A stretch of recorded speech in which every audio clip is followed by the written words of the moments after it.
আমি এই প্রবাসে যদি মারা যায়, আমার ফ্যামিলি বা প্রতিবেশীর কাছে একটাই দাবি, আমার মৃত্যুর পর বাংলাদেশে লাশ গেলে আমার বাড়ি যেন লাশটা নেওয়া না হয়।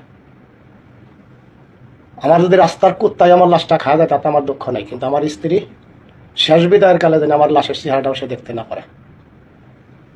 এটা আমার ওসিয়াত, আমার ফ্যামিলি বা প্রতিবেশীর কাছে একটাই দাবি। বাইরে ভিডিওটা দেখে আমার অত্যন্ত কষ্ট লাগছে, ঠিক আছে। কারণ কতটা কষ্ট পাইলে একটা মানুষে, কারণ এই কষ্ট নিয়ে কথাটা বলতে হয়, ঠিক আছে। তো আমি বলবো, ঠিক আছে, ভিডিওটা যারা কম বেশ যারা কাছে যায়, মেয়ে মানুষের কাছে যায়, যারা প্রবাসে থাকে জামাই, ঠিক আছে, এমন কাজ করেন না, ঠিক আছে, যাতে স্বামীর মনে কষ্ট যায়। কারণ স্বামী প্রবাসে কতখান কষ্ট করে একটাবার চিন্তা করে দেখেন, ঠিক আছে। কারণ চিন্তা করলে বুঝতে পারবা, ঠিক আছে। কারণ যে পরকিয়া করে মানুষ, এখন পরকিয়ার কারণে আর জামাই তারা ভালো হয় না, ঠিক আছে, ভালো ব্যবহার করে না। কারণ প্রবাসে একটা মানুষ কত কষ্ট করে ফ্যামিলির জন্য, কার লেগে করে, বোন লেগে, সন্তান লেগে করে। কইরা যদি জামাই যদি তোমার এই সান্ত্বনাটা না পাইলে প্রবাসে থেকে, তো প্রবাসে থেকে লাভ কিতা, দুনিয়ার থেকে লাভ কিতা।